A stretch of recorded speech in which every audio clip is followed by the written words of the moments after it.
घ्यायची ही संधी पण हातातनं गेली। आता काय करू मी? स्वानंदी थांबलीस का? जा आता प्लीज। हो।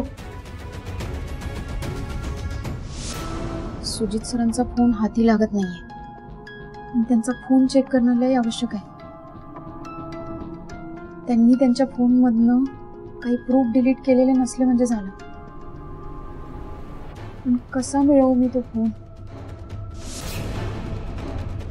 स्वानंदी, ए स्वानंदी,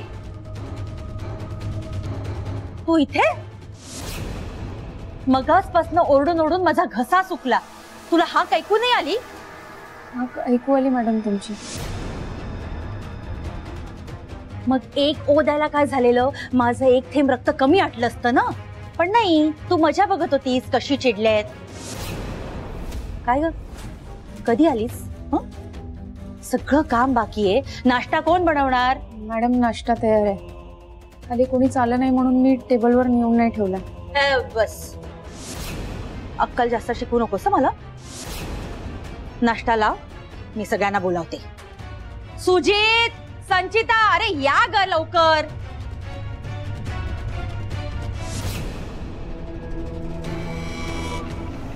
हीच एक संधी आहे।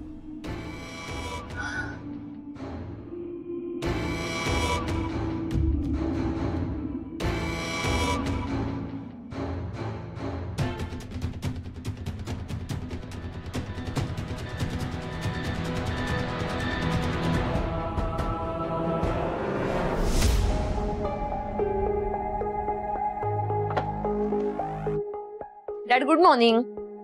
सुप्रभात। Good morning. Good morning. काय गे, तुला कळत नाही? 3च प्लेट आणल्यास। सुजीचा नाश्ता कोण आणणार? जा, जाऊन घेऊन ये पहिला। मी आणते। काय सुजितराव, तुमचा चेहरा असा पडलेला का दिसतो? नाही dad, I am all good. Sanchita, तूच सांग बरं, सुजितचा चेहरा असा पडलेला दिसत नाहीये ना? हो डॅड।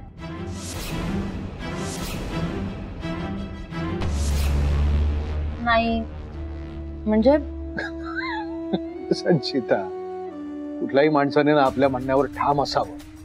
दोन्ही दगडांवर पाय ठेवण्याचा प्रयत्न केला ना तर कपाळ मोक्षा ठरलेलाच असतो। कशाला सकाळी सकाळी माझ्या बाळाला बोलताय?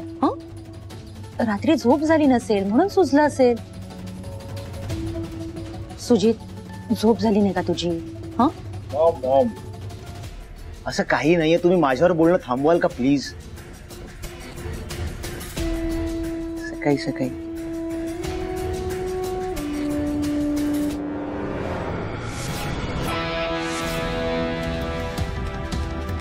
सुजित सर जर बाहेर जाणार असतील तर त्यांचा फोन मला चेक करता येणार नाही।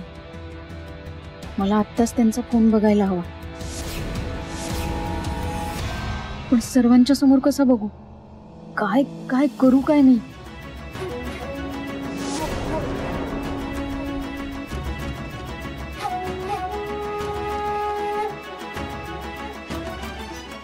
चहा दे।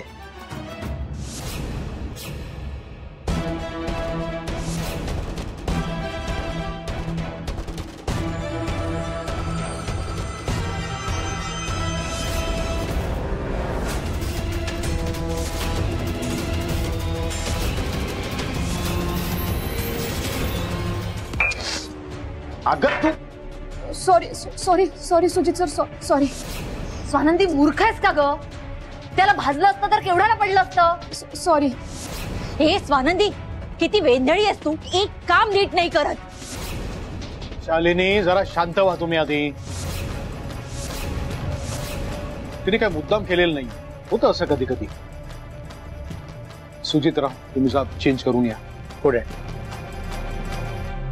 वहिनी, जरा झोपू।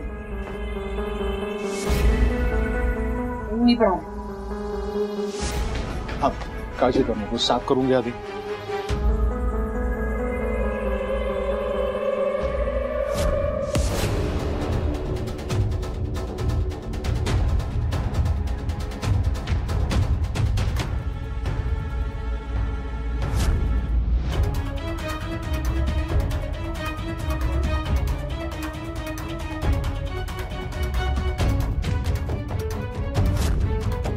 आता जर स्क्रीन लॉक झाली तर प्रॉब्लेम होईल. मला पासवर्ड पण माहिती नाहीये.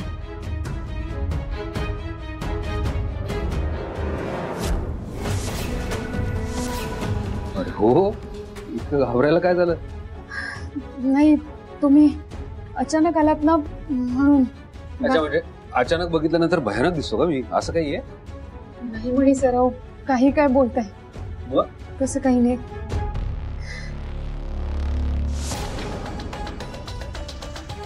काय कसला विचार करताय आणि असं घाबरलेलं का आहात तुम्ही? आणि आणि हे काय स्वानंदी, मी तुम्हाला किती वेळ सांगितलंय काम करू नका म्हणून. डॉक्टरांनी आराम करायला सांगितलंय ना. का ऐकत नाही हो तुम्ही माझं? तुम्ही चला. मी येते नंतर. काय झालं आता? मी नाश्ता बनवायला आले होते ना. सगळ्यांचं झालं की मग मी येते. नाश्ता बनवून झालाय ना. ठीक आहे ना, त्याला बाहेर ठेवा.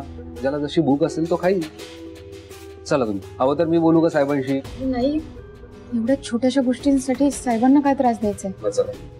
मी येते म्हणे सर, तुम्ही भाग. मी तुमचं काही ऐकणार नाही. चला. आणि घाम किती फुटलाय बघा तुम्हाला काम करून. तुम्ही चला बरं. तुम्ही येताय का मी तुम्हाला उचलून नेऊ? हो नाही म्हणे सर. नाही, मी तुम्हाला उचलून नेतो. काय कशाला म्हणे सर? नाही नाही काय? मग चला वरती.